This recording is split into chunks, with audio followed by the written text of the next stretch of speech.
Sylvain, il est bien bronzé, il est sapé comme jamais. Didier, il a des lunettes et il a pas de casquette. De l'humour, de la bonne humeur, des actus, des jeux et des cadeaux, c'est dans le morning, tous les dimanches sur studiocalita.com. Et oui, c'est tous les dimanches. Merci à vous de nous retrouver dans le morning. On est accompagné de Didier ce matin. Salut Didier. Salut Sylvain, salut à tous. Didier, t'étais pas là la semaine dernière? Mais si, j'étais là, je faisais mon lacet et puis t'as fini. Arrête, au bout d'un quart d'heure, t'étais pas t'as là. fini, je me suis fait avoir. Non mais attends, on a eu une tonne de messages. T'étais Oui, où? c'est vrai. Ah, t'étais où? J'étais prospecté, chercher des nouveaux auditeurs. Salut à tous, on est content de vous retrouver. On est dans le morning du dimanche sur la page Facebook de Kalita. Vous pouvez nous trouver aussi sur la page YouTube de Kalita. Oui. Et vous pouvez nous trouver sur le site internet de Kalita. Mais surtout, et c'est là où je veux en venir, vous pouvez nous retrouver maintenant sur l'application de Studio Kalita. Donc vous pouvez télécharger dans vos smartphones, vos iPhones, etc. Vous pouvez télécharger l'application Studio Kalita. C'est gratuit, évidemment. Et vous pouvez retrouver toutes nos émissions, les replays. Vous pouvez nous laisser des messages. C'est une super appli. Et vous pouvez nous écouter soit dans le bus, soit dans le tramway, soit dans le métro si vous êtes à Paris. Quelle chance. Où est-ce qu'on peut nous écouter encore? Dans le monde entier. Dans le monde entier, voilà, c'est ça qu'il faut retenir. Ouais. On va mettre un petit peu de musique là, parce qu'on va se réveiller là. Ah ouais. Ah, sympa. Merci David. David à la technique qui nous choisit la programmation. Musique magnifique. Pas mal. Tu danses assis? Allez, je me lève.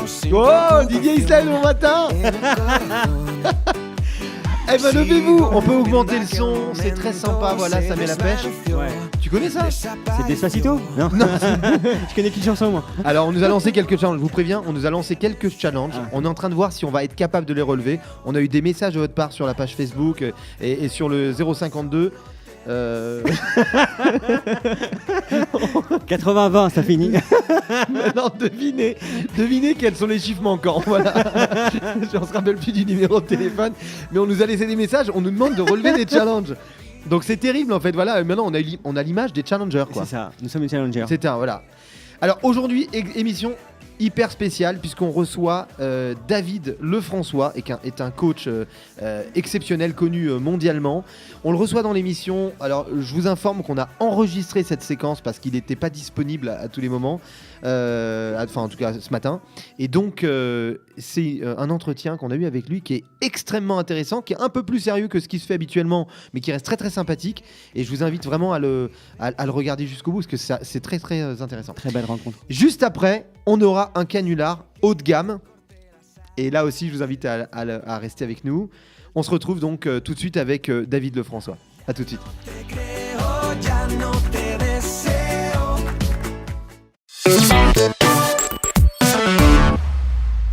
Salut à tous et comme prévu, voilà, on se retrouve maintenant avec donc David Lefrançois. Bonjour David. Bonjour Sylvain, bonjour Didier, salut à tous les auditeurs. On est vraiment très très content de te recevoir dans l'émission.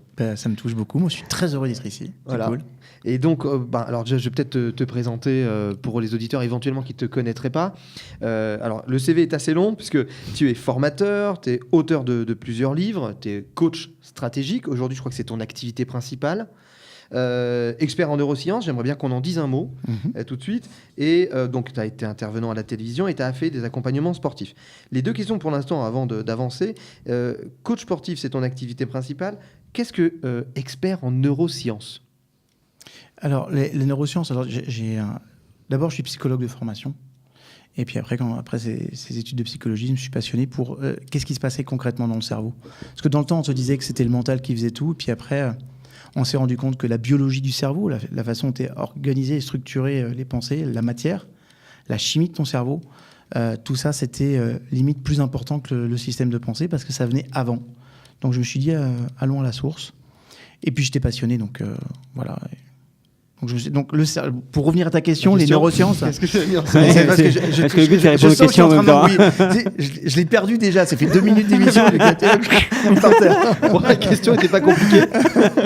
Bon alors, les neurosciences, c'est l'art de comprendre comment fonctionne le cerveau. D'accord. Et fort de ces compréhensions, de les utiliser dans différents domaines. Ça peut être l'ergonomie, la vente, ça peut être notamment dans mon domaine, la psychologie. D'accord. Parce que ton parcours, j'aimerais bien qu'on rentre dans ton parcours pour comprendre un petit peu pas mal de choses, parce qu'aujourd'hui tu habites, alors déjà ton parcours professionnel, mais aussi ton choix de venir habiter à Tel Aviv. Et j'aimerais savoir aussi si on peut aller un peu plus loin, la place que le judaïsme occupe dans ta vie. Ok. Alors on peut reprendre les choses dans le parcours, ta place en Israël et le judaïsme. Ok, le parcours. Moi, j'ai connu le coaching dans l'univers du sport. D'accord. J'étais en équipe de France de karaté à l'époque. Et puis, je faisais 2 choses. Je faisais une école de commerce et psychologie. Psychologie pour moi, pour comprendre un petit peu quel genre de gosse j'avais été et quel avenir je pouvais avoir. Et l'école de commerce pour faire plaisir à mon père. Okay. Et pendant cette équipe de France, quand je suis arrivé en senior, les tout premiers mois, ils ont fait venir un Belge qui était un préparateur mental. Et quand il est arrivé, il ressemblait tout sauf à un préparateur mental. Par contre, il ressemblait à un Belge. C'est-à-dire qu'il avait une bolle bedaine, la barbe et tout. Il avait l'accent belge, c'est sûr. Je vais améliorer les performances sportives, vous allez voir. Mec crédible. Non, pas du tout. Mais j'ai mis en application et mes résultats sont partis en flèche. Je l'ai appelé, j'ai dit je veux faire ce que tu fais. Et il y avait un accord, et je crois qu'il existe encore, entre la France et le pays du Benelux à l'époque, en tout cas. C'est que si tu étais boursier plus de 5 ans, tu pouvais intégrer l'équipe nationale. Donc j'ai intégré l'équipe nationale de Belgique. J'en suis devenu capitaine. Et puis après, la psychologie, j'avais une bourse, c'était intéressant. Donc j'ai étudié la psychologie, les neurosciences. Et puis voilà. Puis après, je travaillais. L'école de commerce, c'était terminé. L'école de commerce, de toute façon, 3 mois après, c'était plié. Parce qu'il fallait que je parte. À l'étranger. Et puis, en vrai, c'est pas que ça m'intéressait pas, c'est que... T'étais pas fait pour ça. Non.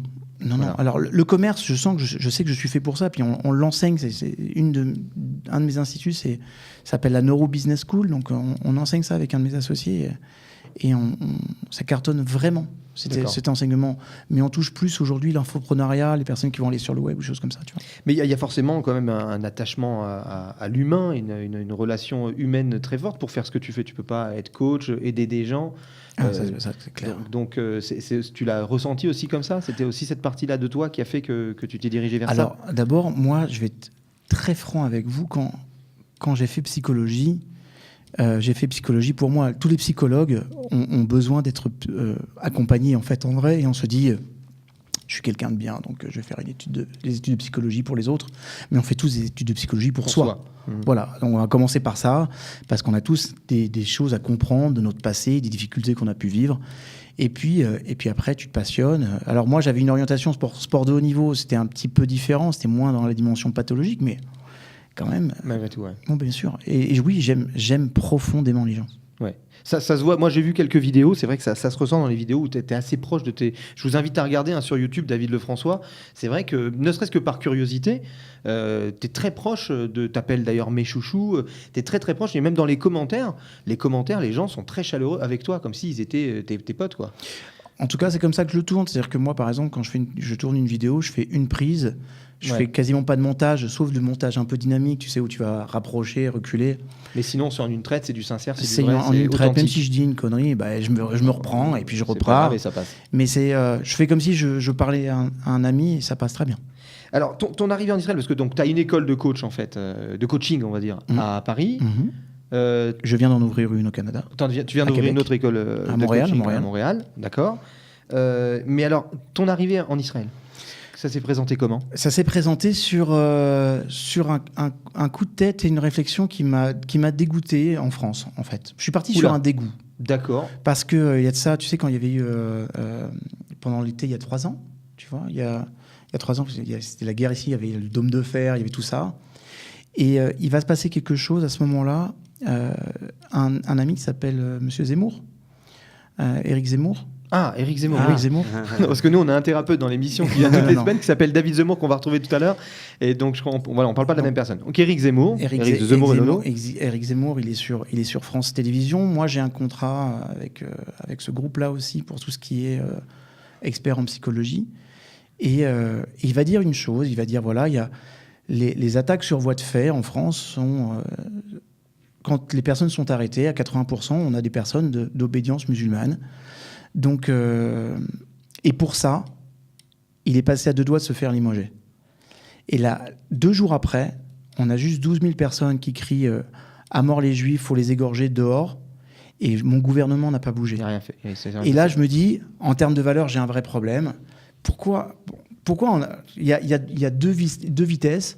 Et moi, quand je me retrouve plus en termes de valeur dans un système, j'essaye d'être assez au clair avec moi-même. Donc, à ce moment-là, avec mon épouse, on devait passer notre été aux États-Unis. J'ai dit, écoute, on a eu les vacances là-bas. on va se taper le mois d'août à Tel Aviv. Si on survit à ça, et si on kiffe, On y reste. on se donne 1 an et puis on y va et on part. On avait le rêve de venir en Israël, genre dans 10 ans, 15 ans. Comme Et je me suis- nombreux sont comme oui, ça. parce que l'appel de ta terre, parce que Voilà. parce que moi je suis un sioniste pur jus, j'aime Israël, je défends Israël, ses valeurs, son positionnement international. Tu peux pas dire de mal en ma présence d'Israël parce que ça m'insupporte. Ça passe pas. Non. Mhm. Et donc on savait qu'on allait le faire. Donc c'était Mais- l'occasion Mais finalement. c'était le moment et c'était juste pour moi. C'est impressionnant quand même. Sa femme, elle l'aime. Attends, il annule 1 mois de vacances aux États-unis. Ma femme, je lui fais ça. Non, mais le pire, c'est que ma femme, elle est encore plus sioniste que moi. Ouais, T'imagines c'est le truc génial. ou pas? Et donc en fait, vous êtes venu et vous êtes resté. C'est quasiment ça. Ouais, on est venu. Après, fallait que j'organise parce que venir vivre ici, c'est un projet, ça se prépare. Et moi, j'ai tellement vu des potes qui étaient partis ici puis qui étaient revenus assez rapidement parce que justement, il n'y avait pas assez de conscience dans ce qu'ils avaient fait et de pouvoir organiser la suite. Parce que, moi, t'imagines, j'avais des contrats avec beaucoup de grands groupes qu'il a fallu que j'arrête parce que je ne pouvais plus les assurer. Donc, j'ai gardé en fait 2 activités en France. Mon institut de formation de coach. Qui se trouve où? Qui se trouve à Paris. À Paris, À d'accord. Paris. Et puis mon action à l'université. Ils n'ont pas voulu que je parte non Donc plus. tu enseignes aussi là-bas à l'université À l'université de Paris-Sud. Paris Sud, d'accord. Et par contre, ils ont organisé les cours autour de ma venue. Je viens une fois par mois pendant une semaine. Et tu fais tous tes cours Là, du mois. je me fais la totale. Alors justement, alors, moi dans tes vidéos, donc là on a parlé un peu d'Israël et tout, mais c'est vrai que quand on regarde tes vidéos, enfin pour moi un coach, il est pas lié forcément à une religion, il est pas lié à une prière. Un coach, c'est un coach, voilà, etc. Toi, tes vidéos, elles sont assez particulières parce que d'ailleurs une vidéo, c'est la force de la prière. Tu n'hésites pas à parler du Shabbat dans tes conseils, même si c'est pas forcément un Shabbat religieux, mais en tout cas couper sa semaine. Tu peux me donner comment est venue dans ta vie la place, comment le judaïsme a pris autant de place dans ta vie et même dans ton métier? Alors, Comment c'est venu? Et si aujourd'hui, vous, comment si tu vous le voulez vis? là-dedans, les gars, j'espère que vous avez 14 émissions à faire. Moi, j'ai appris En quelques mots. J'ai appris que j'étais juif, j'avais 28 ans déjà. D'accord. Et donc t'imagines, j'étais du retard. j'étais mis chez les jésuites. Après, j'ai grandi de 12 à 17 ans. J'ai grandi dans une communauté asiatique, chez le père de mon meilleur ami. Donc, et j'ai appris à 28 ans que j'étais juif. Donc, après, c'était un véritable appel. J'y suis allé tout naturellement. Et puis ensuite, le cheminement se fait de plus en plus. La place du judaïsme, elle est simple pour moi. Je vais à la synagogue tous les matins, je suis shomer Shabbat. Et j'ai organisé ma vie autour de ça. Ça, c'est ma priorité. Donc, tous ceux qui veulent travailler avec moi, tant en France qu'à l'étranger, ils le savent. Je vais au Canada, ils savent que Shabbat, c'est... Et c'est incroyable, cette conscience qu'ils y mettent, parce que quand tu donnes tes cours le vendredi, je donnais mes cours vendredi, il y a mon associé qui dit à tout le monde, t'as 50, 60 personnes, il dit, les gars, dépêchez-vous, parce que dans 5 minutes, Il s'en va. il part, c'est Shabbat, donc on lui dit au revoir maintenant. Non, mais d'abord, non, ce que je veux dire, c'est que vraiment, c'est authentique, puisque tu as carrément adapté ton job, ton boulot, tes formations, tu l'as intégré dans tes formations, le judaïsme, en fait, une partie Oui. de l'enseignement du judaïsme. En Oui, fait. parce que d'abord, moi, je suis très au clair avec ce que je suis. Tu vois, par exemple, on avait ouvert à un moment donné avec mon épouse une antenne de notre institut à Casablanca. Et la première des choses que je leur ai dit, c'est écoutez, la personne qui va donner la conférence, là, je suis juif, donc je veux que vous le sachiez. Si ça dérange les personnes dans cette salle, vous pouvez sortir, je le comprendrai, je ne vous en voudrais même pas. Personne n'est sorti, ils ont été sympas. Donc, non, moi, je suis très au clair. J'aime être juif et je trouve que c'est important. De montrer parfois ouais, puis de montrer aussi une image je pense que ce que j'offre au monde aujourd'hui à travers mes vidéos ou à travers mes lectures ou mes bouquins, c'est quelque chose qui est sympa avec des belles valeurs. Et c'est pour moi important de le rattacher à ce que le judaïsme a apporté. Parce que oui, mais tu es conscient que les gens qui voient, moi je vois, il y a des gens du Canada, il y a des gens de partout qui regardent tes vidéos, ils sont pas forcément juifs. Pas du tout. Et toi, ça te dérange pas d'aller parler de la valeur de la prière, en fait, dans une vidéo? Pas du tout, au contraire. C'est Voilà. important qu'ils sachent. Et puis, il y a tellement d'intelligence dans tout ça que si tu retires la dimension religieuse, tu auras toujours quelque chose qui reste et qui est cool. Donc, et curieusement, tu vois, ce qu'on me renvoie, c'est cette authenticité. Tout le temps. C'est-à-dire, au moins, tu assumes d'être qui tu es. Et ce que je fais est différent. Et cette différence, elle semble plaire. Déjà, ouais. Ouais. Alors là, maintenant, j'ai plus des questions sur ce que tu fais exactement, donc le coaching, etc. Déjà, premièrement, comment les gens te contactent? Pourquoi on te contacte? Qui te contacte concrètement? Alors, Là, tu parlais de grands groupes, mais au-delà de ça, les gens qui regardent des vidéos, c'est pas forcément des grands groupes. Ils font appel à toi. Comment ça se passe? Alors déjà, aujourd'hui, moi, je n'ai plus le temps matériel de pouvoir prendre des clients en coaching. D'accord. Donc, je suis un peu victime de mon succès. Mais J'ai formé des personnes qui sont tellement superbes que je peux relayer facilement et puis vraiment garantir la personne que je veux mettre en face. Mais je veux dire, d'une façon plus générale, qui fait appel à un coach et pourquoi et dans quelles circonstances? C'est-à-dire, c'est parce que lui, la personne est dans une mauvaise passe ou Alors ouais, dans 80%, t'as rarement quelqu'un qui va venir te voir en disant écoute, je vais bien dans tous mes domaines de vie, je suis au top. Comment Et écoute, être va mal bien, mais par contre, si je pouvais aller mieux, ça irait bien. Non, la porte d'entrée, c'est toujours situationnel. J'ai une situation de vie qui est pas bonne ou qui coince. Ça peut être dans le couple. Tu as 5 domaines sur lesquels on peut travailler. Le couple, le travail, la famille, ton propre épanouissement, et puis la dimension sociale, qui est rarement une dimension, on verra rarement te voir pour t'aider à avoir des amis, tu vois. Mais en tout cas, les 4 autres domaines de vie, il y a des vrais problèmes qui coincent, et dans ces cas-là, ça peut être bien de parler à quelqu'un. Et la personne qui vient voir un coach, c'est pas la personne qui va voir un thérapeute. Je vais te donner une distinction très simple. La différence qu'il y a entre un coach et un thérapeute, c'est la même qu'il y a entre une école de pilotage et un garagiste. Si ta voiture elle est abîmée, si elle ne peut plus avancer, tu vas aller voir un garagiste, il va faire un diagnostic, c'est-à-dire comment tu t'es comporté avec la voiture, est-ce que tu as fait des entretiens, tout ça, et il va la réparer. Moi, mes clients, leur voiture, elle fonctionne, mais ils veulent mieux piloter, ils veulent être meilleurs. Voilà. Donc, ils font appel à moi dans ce cadre-là. Donc ça pourrait être la thérapie des biens portants, si tu devais dire ça, mais le principe, là, c'est vraiment d'avoir des personnes qui vivent une période difficile, mais qui n'ont pas de problème pathologique. Voilà. La différence entre les deux, c'est la pathologie. Donc voilà, il y a des gens qui viennent te voir, tu leur dis, écoutez, moi, c'est pas pour moi, il faut voir un psy. Oui, c'est ça. C'est-à-dire que s'il y a une vraie dimension pathologique, de toute façon, on va piétiner, et on n'avancera pas. Il va le diagnostiquer de toutes les manières. Oui, voilà. Et ça fait partie de la formation. Là, un bon coach, il doit avoir toute une dimension d'une palette psychologique qui va, surtout les relations de base, transfert contre transfert, projection, qui sont liées à toutes les thérapies et tous les accompagnements psychologiques. Et on a des critères très clairs pour identifier certaines pathologies et il ne faut pas y rentrer. Alors, ceux qui te suivent sur YouTube, sur Facebook, tu as une page Facebook aussi, David Lefrançois, on voit bien que ces gens-là, même dans leurs commentaires, te suivent, attendent parfois la vidéo qui va arriver. Est-ce que finalement, alors 2 choses, est-ce que les gens ne deviennent pas un petit peu dépendants de ces vidéos? Et est-ce qu'il finalement aussi, il y a une dépendance à un autre niveau, c'est de dire, aujourd'hui, je ne sais plus comment me comporter, j'attends que mon coach me dise ce que je dois faire. Est-ce que finalement, c'est une question que je pose, voilà. Elle est intelligente, ta question, parce que de toute façon... Ah, enfin. Non, écoute, soyons francs. Les questions d'avant, elles sont chiantes. Aucun intérêt, ma vie, mon truc, mon œuvre, mais celle-là, c'est pas mal. Mais celle-là, écoute-moi bien. Oulala, quelle Maintenant, exceptionnelle. il fait une réponse à la hauteur, attention. Ouais, c'est ça. Ouais. Écoute, oui, pour la dépendance. Maintenant, je trouve qu'il parfois il y a des dépendances qui peuvent être à peu près saines. En tout cas, la première, c'est dire j'ai hâte d'attendre, d'avoir un apport. C'est vrai que quand j'ai créé cette chaîne, je ne m'attendais pas à ce qu'il y ait autant de personnes qui attendent mes productions. C'est-à-dire qu'il y en a qui te disent j'ai hâte d'avoir ta vidéo, et je sais qu'il y en a qui m'écoutent en boucle régulièrement. Maintenant, ça leur fait du bien, et l'avantage du coaching, c'est qu'au cœur du coaching, logiquement, on a l'autonomisation de la personne. Okay, donc c'est-à-dire qu'on va tout faire pour que la personne devienne indépendante.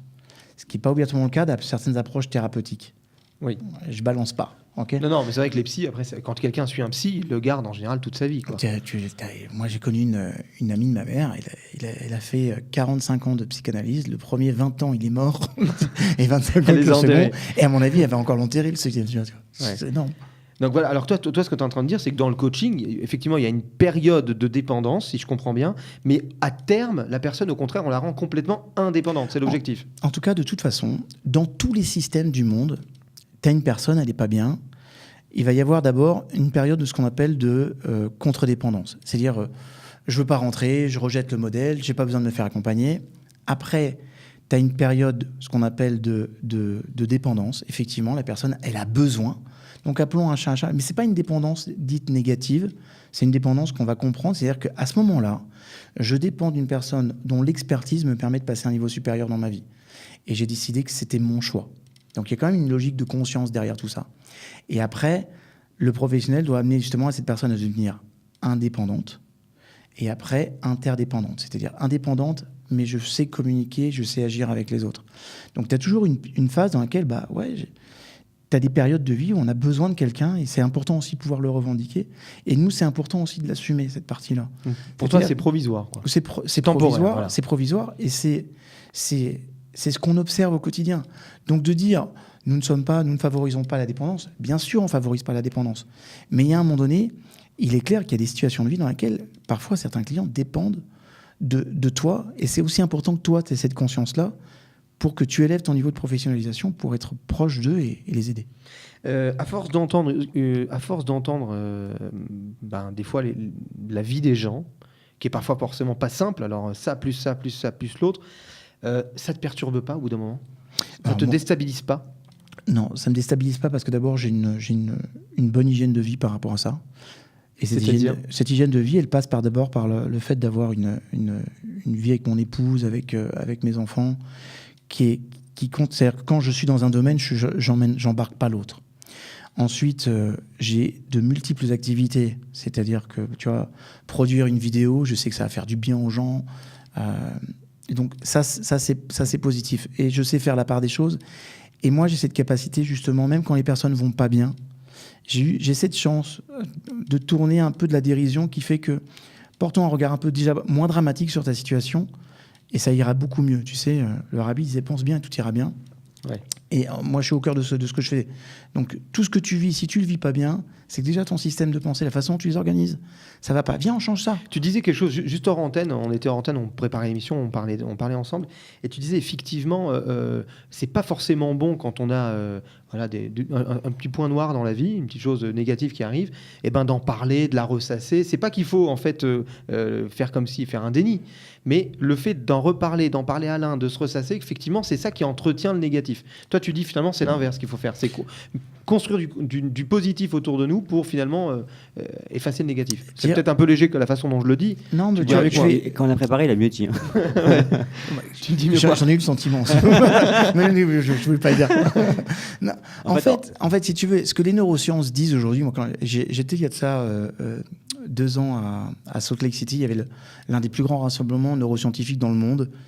Et là, ils ont lancé un vrai pavé dans la mare parce que, études à l'appui, ils ont prouvé que certaines formes de psychanalyse étaient dangereuses, biochimiquement parlant, parce que justement, ça générait de la dépendance. Parce qu'une fois encore, je n'ai rien contre le fait d'aller dans le passé, si c'est pour le comprendre.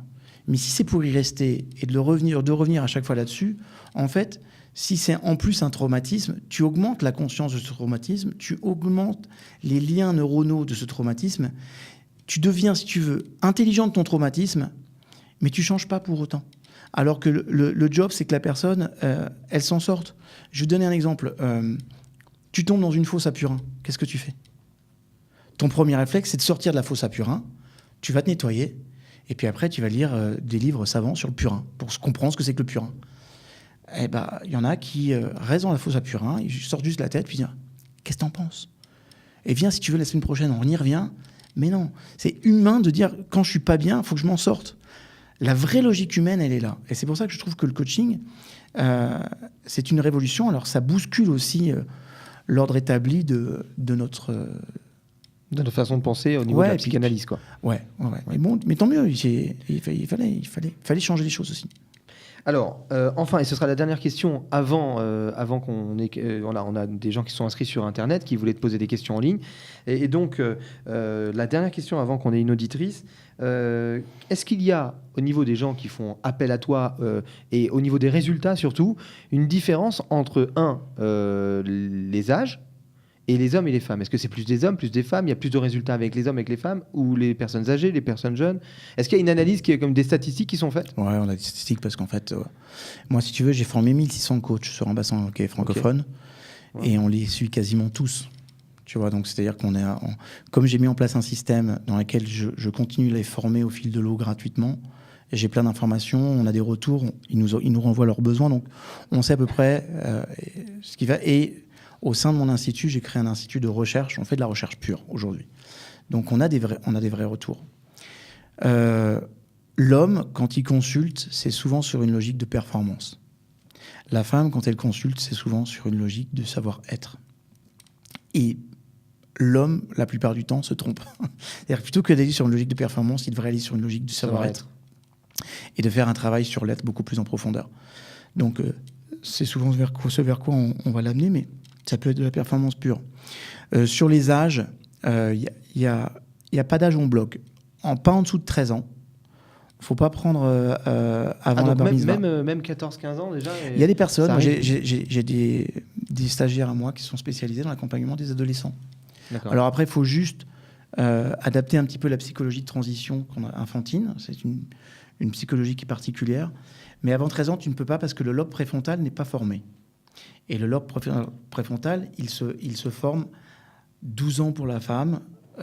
En tout cas, la maturité qu'il va avoir, ce lobe préfrontal, commence à 12 ans pour la femme et à 13 ans pour le garçon. C'est pour ça qu'on fait la bar mitzvah à 13 ans, parce qu'en fait, l'enfant, il a la conscience du bien et du mal à ce moment-là. C'est pour ça qu'il peut être responsable de ses actes. Donc au-delà d'être spirituel, c'est aussi... De toute façon, tout ce qu'on apprend, je vais vous dire un truc, et c'est pour ça aussi que je suis un passionné de la Torah, parce que tout ce que tu apprends dans la Torah est neuroscientifiquement prouvé. D'ailleurs, je donne des conférences avec le Rav Yaakov Sitruk sur Science et Torah. Lui, il apporte la dimension de la Torah parce que c'est un monstre et que j'aime cet homme plus que tout au monde. Et sa façon, son apport pédagogique, c'est juste la perfection. Et moi, je vais donner l'explication et la validation. Alors, validation, non, parce que je pense qu'on ne validera jamais la Torah, parce que je n'aurais pas cette prétention-là. Non, mais ta validation en tant qu'expert et coach. En tout cas, j'explique en quoi l'apport que vient de faire Yaakov et ce que dit la Torah est profondément juste et comment ça fonctionne concrètement dans la tête, quoi. Voilà. D'accord. On va prendre une auditrice, une première auditrice en ligne. Je vois qu'elle est déjà là. Allô, Dvorah ? Oui, bonjour. Bonjour Dvorah. Bonjour. Donc on est avec David et Didier. Dvorah, tu t'es inscrite pour poser une question à David Lefrançois. Déjà, premièrement, tu nous appelles d'où ? Je vous appelle de Jérusalem. D'accord. Eh bien, bienvenue dans l'émission. Alors voilà, Merci. David Lefrançois, il t'écoute et il est là. Il va répondre à ta question. Je te laisse la poser. D'accord. Merci. Bonjour David. Bonjour Dvorah. Alors déjà, je suis fan.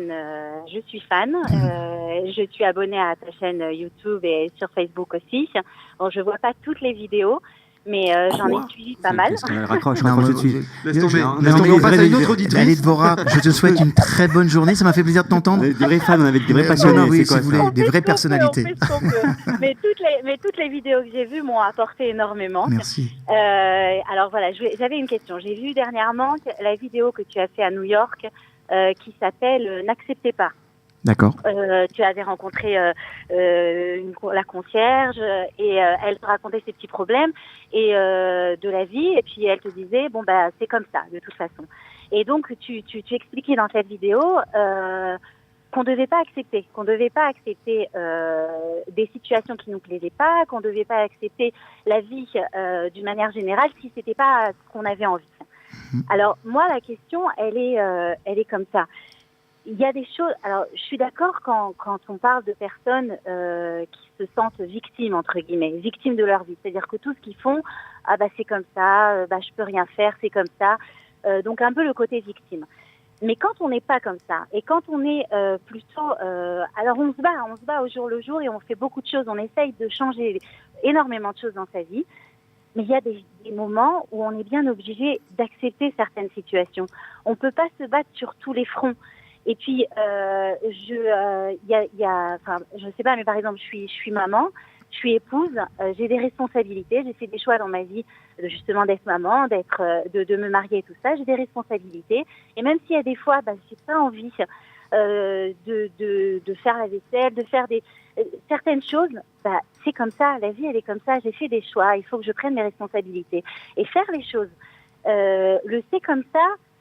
Il y a bien des moments où on est obligé d'accepter cette situation parce qu'il y a des choses aussi qui sont pas entre nos mains.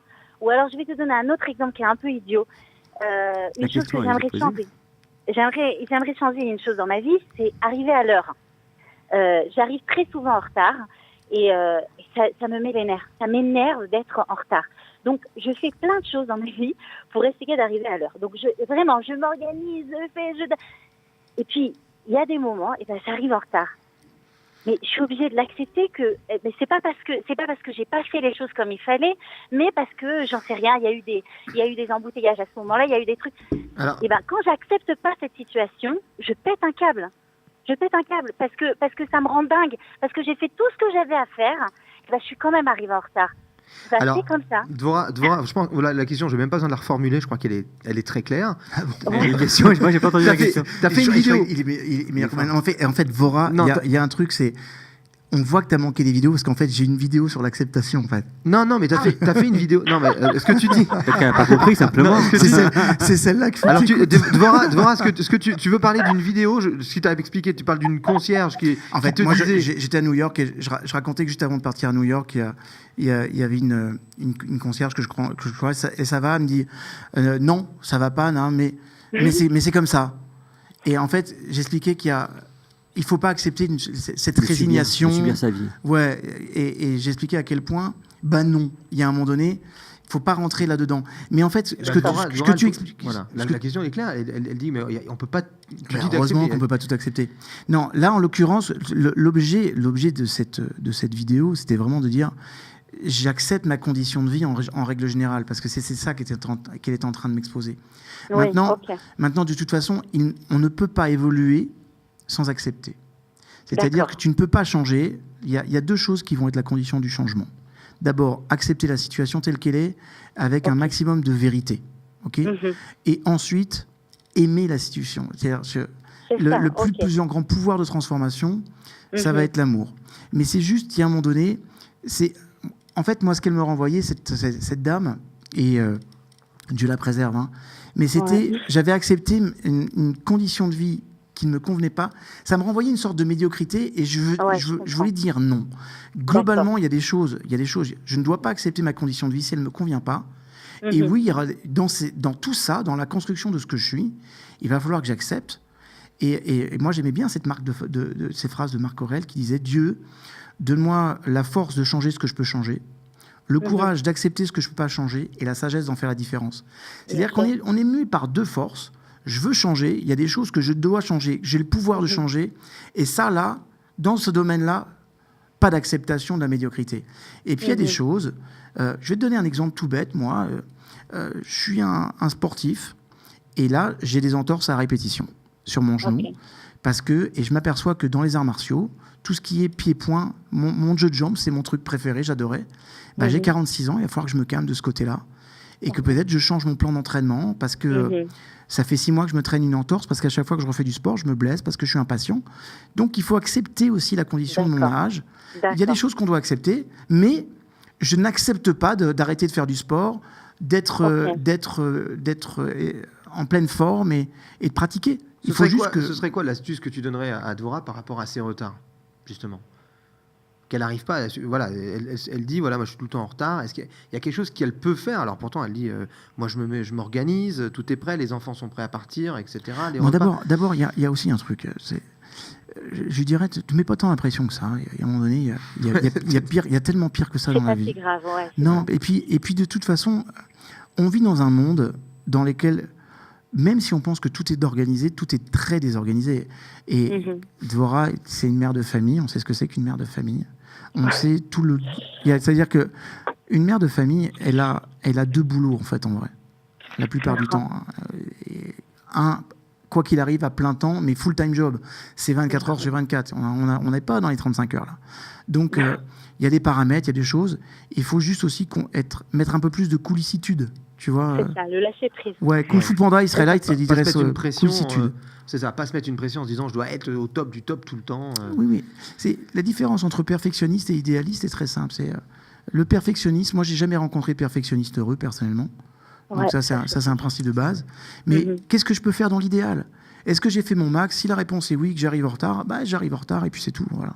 Ouais, c'est ça, c'est de ce côté-là. Dvora, merci infiniment pour ton plaisir. appel. Merci, et je remercie David pour toute la lumière que tu répands. Merci parce que vraiment, c'est la lumière et la joie que tu répands, c'est merveilleux. Et merci Sylvain. Merci, à très bientôt Dvora. Avec plaisir. Effectivement, c'était une très bonne question et en fait, je crois que c'est clair pour tout le monde. On va avoir une autre auditrice en ligne qui va te poser la question dans quelques instants. Juste pour revenir sur l'acceptation, c'est-à-dire, pour préciser, l'acceptation finalement, c'est accepter une situation pour pouvoir avancer. C'est se dire, voilà, cette situation ne me convient pas, ou ça m'est arrivé, ça ne me convient pas, mais malgré tout, ça s'est passé. Donc si je veux pouvoir me reconstruire, il faut que j'accepte. et qu'à partir de là, je repars à zéro. Est-ce que c'est ça ? Oui, de toute façon, accepter, c'est regarder en face la réalité avec des faits. Et se dire, c'est à partir de ce moment-là où tu peux avoir une organisation de ton cerveau qui va te permettre de trouver des solutions. Quelqu'un qui n'accepte pas la situation, ça peut être un changement majeur dans ma vie, ça peut être un deuil, ça peut être une difficulté, ça peut être un handicap. Si tu ne l'acceptes pas, tu peux pas évoluer. C'est impossible. Donc le point de départ, ça va être toujours de dire, OK, si j'accepte pas, je bouge pas. Qu'est-ce que je peux faire pour accepter ? Et puis accueillir. Voilà, c'est comme ça. Ton genou, de toute façon, il est comme ça. Il est blessé. Alors, on a une autre auditrice qui s'appelle Myriam. Myriam, tu es en ligne ? Oui, bonjour Sylvain. Bonjour Myriam, salut. Donc, tu es avec Didier et David Lefrançois. Bonjour Myriam. Bonjour à tous. Tu nous appelles d'où ? Je vous appelle de Natania. De Natania, d'accord. Et donc, tu avais une question pour David Lefrançois. Voilà, tout à fait. Donc, moi, d'abord, je suis très contente de vous voir dans cette émission parce que c'est vrai que je vous ai beaucoup suivi sur YouTube notamment. Merci. Et ma question, c'était quelle est la différence entre l'estime de soi et la confiance en soi ? C'est une très très bonne question ça. En fait, l'estime de soi, elle est composée de 3 piliers. L'amour de soi, l'image de soi et la confiance en soi. Et en fait, la confiance en soi, c'est lié à la vision que je vais avoir de mes capacités à faire face à un obstacle. Est-ce que je pense que j'ai les ressources pour faire face à un obstacle ? Donc on est vraiment dans quelque chose de très comportemental. L'estime de soi, ça vient de aestimare. Et aestimare, tu vas avoir 2 choses. La logique d'opinion et la logique de valeur. Je te donne un exemple. Si je te dis, par exemple, le building dans lequel je suis ici, il vaut 50 millions de shekels, je donne une valeur à ce building. Si je dis la politique extérieure de la France pourrait être un petit peu plus ouverte, je donne une opinion. Et ben, tu vas t'apercevoir que en fait, cette capacité qu'on a de penser qu'on est porteur de valeur, qu'on a de la valeur intrinsèque, et d'avoir une bonne opinion de soi, c'est ce qu'on appelle l'estime de soi. Et pour ça, pour avoir une bonne estime de soi, il faut que je m'aime un peu plus, il faut que j'ai une bonne image, c'est-à-dire penser que je suis porteur de qualité, et de me dire, tiens, j'ai suffisamment de ressources pour faire face. Et tout ça, naturellement, ça se travaille. Mais j'ai vu une vidéo où tu dis, mais dites-vous que vous vous aimez. Je m'aime. Ce matin, je me lève, je m'aime. Mais c'est vrai, en fin de compte. C'est vrai qu'on dit aux gens qu'on les aime, mais on ne se dit pas à soi, je m'aime. C'est ça, tu aimeras ton prochain comme toi-même. Tout le monde entend le prochain, mais comme toi-même, ça veut dire que tu peux donner que ce que tu as. Moi, je peux vous donner des connaissances, ou du temps, ou de l'argent si j'en ai, mais je ne peux donner de l'amour aux autres qu'à partir du moment où j'en ai profondément pour moi. Et ça va être ça la limite. On parle souvent de dire on doit aimer nos enfants, les personnes qui nous entourent inconditionnellement. Mais la première personne que tu dois aimer inconditionnellement, c'est toi. C'est ça. Voilà. Et c'est important de se le dire parce que parfois alors, on a de la chance quand même dans notre communauté d'avoir des parents qui nous disent combien ils nous aiment. Bon, peut-être un petit peu moins chez les Ashkénazes. D'accord. Mais logiquement, si tu as une mère séfarade, écoute-moi bien, tu l'as plus entendu que tu l'as pas assez entendu. Ok. Voilà. Donc ça, c'est assez correct, mais rien n'est plus puissant. Je peux essayer de te convaincre avec mes mots, tu ne pourras te persuader qu'avec les tiens. C'est-à-dire que c'est vraiment la capacité que j'ai de me dire, ok, tu sais, je te regarde, moi, je me serais aimé un peu plus grand, peut-être un peu plus balèze, peut-être un petit peu avec le teint mat à la Sylvain, tu vois, mais bah voilà, j'ai une peau d'anglaise comme ça. Oui, je sais. J'imagine très bien que tu veux être envie de passer. Et bah écoute, je m'aime quand même. Je ne suis pas toi. Bah j'aime ce qui je suis et je vais me le dire. Et c'est important que je m'aime par rapport à ça parce que à partir du moment où on a ce point de départ là, il y a des vraies ressources derrière. C'est beaucoup plus facile de percuter et performer. Elisa, non, c'est Myriam que nous avons en ligne.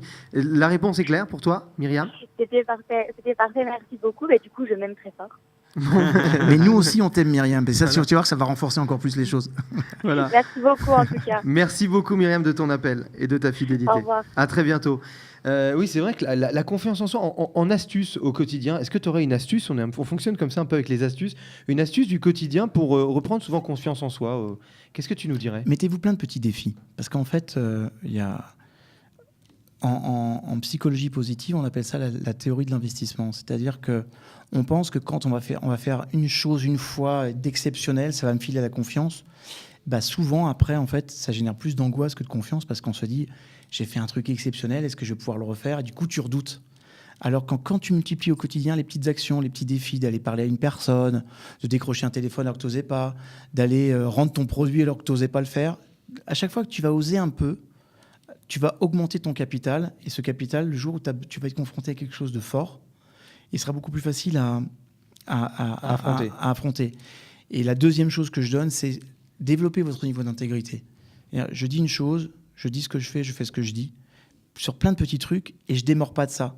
On s'est rendu compte que le fait d'augmenter son niveau d'intégrité avait un impact énorme sur la confiance en soi, parce que du coup, on pense qu'on est capable de livrer ce qu'on est en train de produire, de promettre, pardon, et ça, c'est très puissant. D'accord. On a une autre question. La question qu'on a, c'est Alexandre. Alexandre, tu es en ligne ? Oui, je suis en ligne. D'accord. Bonjour Alexandre. Alors, tu nous appelles d'où ? La patate, Alexandre. Il a la pêche. Ouais, c'est ça. Tu nous appelles d'où, Alexandre ? Oui, j'ai la pêche. Je la pêche. Sarcelles. Ah, d'accord. Ok. Donc tu t'es inscrit sur la page Facebook parce qu'on est avec donc David Lefrançois et Didier, surtout nous tous, mais David Lefrançois. J'ai compris le message. Hein. T'imagines en termes d'image la souffrance. Le gars, il vient de te pourrir. Heureusement que je m'aime assez fort parce que tu passes un bon exercice moi, je d'estime de soi. Moi, je t'aime. Non, ça voulait dire qu'exceptionnellement aujourd'hui, on a David Lefrançois. Didier, tu sais très bien qu'on l'a tout le temps. Je suis exprès pas venu la semaine dernière pour que cette semaine on apprécie. Je me suis noyé dans le truc là. T'es mort. Et on est en tout cas avec David Lefrançois. T'as une question. Alexandre, vraiment, qu'est-ce qu'il fait là, toi ? Vas-y. Il nous a pourri, Alexandre. On a oublié Alexandre. Tu sais, Alexandre, avant que tu arrives, on avait une émission qui était sympa. Ouais, c'était une bonne ambiance au départ. La gaffe, putain, ça va me suivre ça. Ça va me suivre. Alexandre, pardon, excuse-moi. Donc Alexandre, tu t'es inscrit, tu avais une question pour David Lefrançois et pas pour Didier. Voilà. Oui, c'était pas pour Didier, c'était pour David Lefrançois. Ça dit, je peux répondre aux questions. David Lefrançois. Vas-y, envoie ta question, Alexandre. Je peux poser ma question ? Vas-y. Vas-y. Bonjour David Lefrançois. Salut Alexandre. Bonjour. Alors, je vous suis beaucoup, Et j'aime les neurosciences, j'aime beaucoup les neurosciences. Et je voulais vous poser une question, parce que on dit que beaucoup de les neurones, elles disparaissent avec l'âge. Mm-hmm. Et alors, je voulais savoir, est-ce que c'est vrai qu'en mangeant des cacahuètes, ça multiplie les neurones. Est-ce vrai ? Et arrêtez d'écouter Jean-Claude Van Damme, c'est pas possible, les gars. Non. Alors, je vais te dire un truc. Alors, oui, on a une déperdition des neurones avec l'âge, mais cette déperdition de neurones, compte tenu du nombre de milliards qu'on a, elle n'est pas suffisante pour avoir des atteintes qu'on a aujourd'hui. Et sachez aussi que les dernières découvertes montrent qu'on peut fabriquer jusqu'à 700 neurones par jour, et ça indéfiniment. Okay, et en mangeant des cacahuètes ? Mais pas en mangeant des cacahuètes. Non, pas en mangeant des cacahuètes. Comment on les multiplie, les 700 ? Alors, en apprenant toujours des choses nouvelles. C'est-à-dire que ce sont les... Et des cacahuètes, ça ne fait pas apprendre. Ah, d'accord. Non, pas vraiment. Ça fait pas apprendre. Les pistaches, alors peut-être qu'il y a des marques de cacahuètes que je ne connais pas. Peut-être qu'à Sarcelles, vous avez des cacahuètes particulières. Mais d'où est-ce que vous tenez ça, Alexandre ? De quoi, les cacahuètes ? Oui, les 700 neurones. Oui, non, parce que en fait, j'avais vu une conférence de David Lefrançois, il disait 700 neurones. Alors, je me suis renseigné et puis je me suis dit, peut-être qu'en mangeant des cacahuètes, on multiplie par 700 les neurones. Cette voix me dit quelque chose. Eh oui, vous avez reconnu ? On dirait Moshe Aaron. Moshe Aaron, ouais. Salut. Je connais cette voix. T'as essayé de la maquiller en plus. Alors Moshe Aaron, c'est un de vos collègues. C'est un ami. Voilà, Moshe Aaron, c'est un de vos amis, un de vos collègues, effectivement. Bonjour Moshe. Aaron. Bonjour. Actuellement, tu es à Paris pour différentes interventions et des conférences, etc. Il est en spectacle. Hein. Ouais. Et tu as absolument voulu intervenir dans l'émission parce que voilà, vous êtes très proches, David Lefrançois et toi, et c'était une petite blague qu'on voulait faire à David Lefrançois. Je crois que t'as foncé dedans quand même. Ouais, mais surtout que je me suis dit, bon, tu sais, il y a tellement de nouvelles études où tu as toujours un mec qui sort un truc aux États-Unis disant on a prouvé qu'en mangeant des cacahuètes, on pouvait choper 14 nouveaux neurones. Donc on sait jamais après comment c'est interprété le truc. N'empêche, David, t'as gardé ton calme, donc ça va. C'est bien. Non, bien sûr. Restez très pro. Obligatoire. Très pro. Merci beaucoup, Moshe Aaron. Bonne continuation. Allez, je vous embrasse. Tu fais des bisous, Joujou. Ciao. Allez, salut. Voilà, bah écoute, cet entretien, David prend fin. Ouais. Touche à sa fin. Touche à sa fin. Je voulais juste préciser que tu as un projet qui est à court terme, c'est d'ouvrir une école de coaching ici à Tel Aviv. Écoute, ouais, alors c'était pas du tout un projet au départ, pour être tout à fait sincère. c'était pas un projet au départ, mais on a eu beaucoup de demandes. Et en fait, ce serait j'ai mon institut à Paris qui a maintenant à peu près 17 ans. Okay. On vient de monter au Canada. J'en avais un à Casablanca, mais après, depuis que je suis venu ici en Israël, faire des allers-retours réguliers au Maroc, ça devenait un petit peu complexe. Donc ma priorité. Et puis donc on a des vraies demandes aujourd'hui là. On a des vraies demandes, donc on va. Donc c'est prévu pour j'espère premier trimestre 2018. Donc il y aura une communication. Ouais, on va faire les réseaux sociaux et puis Moshe Aaron fera une vraie communication sur les cacahuètes. Voilà, ça marchera. Et t'es le bienvenu ici en tout cas. Merci beaucoup. Le jour où ça se met en place. Merci infiniment. Nous on se retrouve tout de suite avec la suite de l'émission. C'est l'appel décalé de Studio Qualita dans le morning. Bonjour, shalom. Oui, bonjour monsieur, vous parlez français ? Très bien, bonjour. Bonjour monsieur, je vous appelle pour réserver une chambre, 2 chambres en fait, s'il vous plaît. Pour quelle date ? Du 15 octobre au 30 octobre. Ça, je sens que ça vous dérange. Non, pas du tout. Non, il faut me le dire parce que sinon, voilà. 15, 30, je me débrouille. Je vous prends, super. Merci. C'est-à-dire c'est 2 doubles, ok ? Donc une double et une triple. Ok. Vous connaissez nos tarifs ? Oui. Ah. Je viens tous les ans. Vous êtes qui ? Samuel. Comment ? Lévy. Samuel Lévy, enchanté, Samuel Lévy. Enchanté. À qui ai-je l'honneur ? Richard. Ah, Richard, oui, on se croise souvent. Alors, les tarifs. Alors non, donc juste par contre, au niveau des chambres, il me faudrait une chambre donc pour 2 adultes et une chambre, ce serait il y a un adulte et le reste c'est pas des adultes.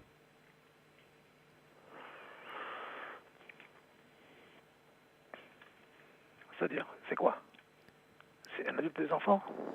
C'est-à-dire que il y a un adulte et après, alors ça dépend comment vous comptez les âges parce que j'emmène un chien et un chat. Et le chien, lui, il a 2 ans, mais en réalité, ça fait 14 ans en âge de chien. Ce ne sont pas des personnes, ça doit venir avec des animaux, ça ? C'est ça, exactement. Alors, la seule chose, pour nous, c'est la famille, vous voyez, comprenez que c'est notre famille. Donc, on part toujours en famille en vacances. Je suppose comme vous, quand vous partez en vacances, vous partez en famille aussi, je suppose. Hein. Alors, par contre, c'est juste par rapport à l'alimentation. On voulait être sûr qu'au niveau de l'alimentation, il y aurait bien tout ce qu'il faut. Les croquettes, c'est bien. Nous, on prend que du Royal Canin. Je pense pas qu'il y ait ça ici en Israël, je suis pas au courant. Pas trop au courant, quoi. Qu'est-ce que vous donnez quand d'habitude pour les chiens à manger ? Rien du tout. Ah, vous, pendant 15 jours, ils vont pas manger ? Alors, à moins qu'on puisse avoir au moins... Alors, on leur donne des repas comme les adultes, alors, du coup ? C'est-à-dire s'il y a du poulet ou... Attendez. Qu'est-ce que c'est comme chien ? Alors, le premier, c'est un labrador. Et le chat, c'est une race, c'est un siamois, quoi.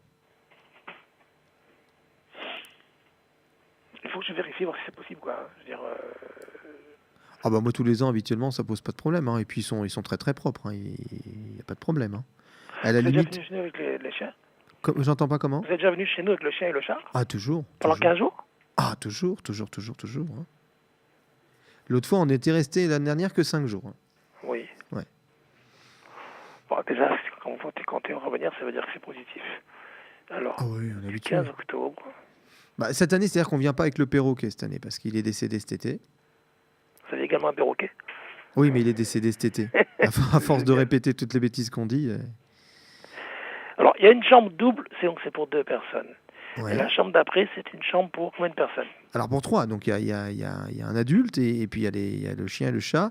Par contre, j'aimerais qu'ils aient vu sur la mer, au moins pour eux, ils partent une seule fois en vacances dans l'année, au moins qu'ils aient vu sur la mer, c'est possible.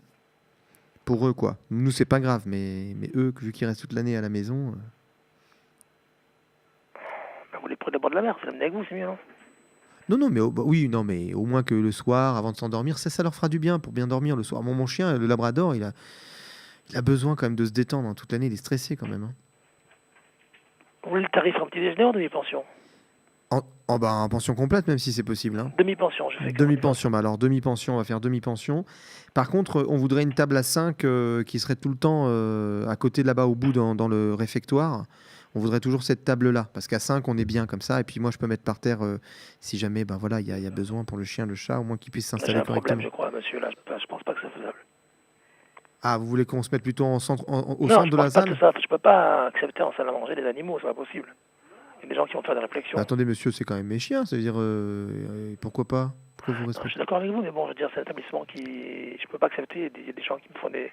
C'est pour une nuit, 2 nuits, on peut se dépanner, mais pour 15 jours, des chiens et chats en salle à manger, c'est pas tellement bien revu, quoi. Nous, l'année dernière, on avait mangé juste à côté de nous, ils mangeaient comme des porcs, quand même. Et ils étaient là pourtant. Bon, je vais voir ce que je peux faire. Vous me laissez. D'abord, prenez le tarif, d'abord, s'il vous plaît. Tarif. Alors, allez-y, le tarif. Le tarif pour la double est à 142 € par jour. D'accord. Non, mais attendez, par contre, juste le chien, il a 2 ans. Alors, qu'est-ce qu'on compte comme âge pour le chien, pour le tarif? Parce que 2 ans, c'est enfant. C'est une blague ou quoi? Il a deux fois en âge de chien, c'est 14 ans. Écoutez, c'est une blague ou c'est. Je sais pas quoi vous dire. Évidemment que c'est une blague, monsieur. On est à la radio. Bravo, vous êtes sur Studio Qualita et on est super content de vous avoir. Non, depuis tout à l'heure, j'ai dit, mais il me fait marcher. Je tente le coup, il me prend vraiment pour un con. Mais franchement, je suis heureux parce que c'était crédible ou pas? Parfaitement crédible. C'était parfaitement crédible. Bon, j'ai failli vous proposer le dentiste. On avait besoin du dentiste pour le chien. Il me fallait un rendez-vous, mais je suis pas arrivé jusque-là. Non. Bon, comment vous vous appelez alors? Richard. Richard, vous êtes sur Studio Qualita dans le morning. On fait l'appel décalé. Vous nous connaissez un peu, Qualita, ou pas? Non, pas du tout. Vous êtes où en Israël? Ah, bien sûr, on est à Jérusalem et vous pouvez nous trouver sur Facebook, sur la page de Qualita. Il est bon, il est bon. Alors, l'hôtel, on va quand même citer le nom de l'hôtel à la radio quand même. Alors, l'hôtel, c'est le Margoa. Hôtel Margoa à Natania, oui. À Natania. Et alors, moi, pour vous connaître, on est très bien accueillis là-bas. C'est très sympa. Je suis passé quelques reprises visiter des amis qui étaient de passage chez vous. Voilà. Mais j'étais passé sans chien. Sans mon chien et sans mon chat. Le perroquet, j'adorais le perroquet. Mais ça va, j'étais relativement patient. Ah, extrêmement patient, on va dire. Extrêmement patient. Et ça donne envie de venir au Margoa. Voilà, vous avez de la patience, vous êtes impliqué, c'est génial. Merci, à très bientôt. En tout cas, merci de votre participation. Plein de bonnes choses. À bientôt. À très bientôt. Au revoir. Shana Tova. Au revoir.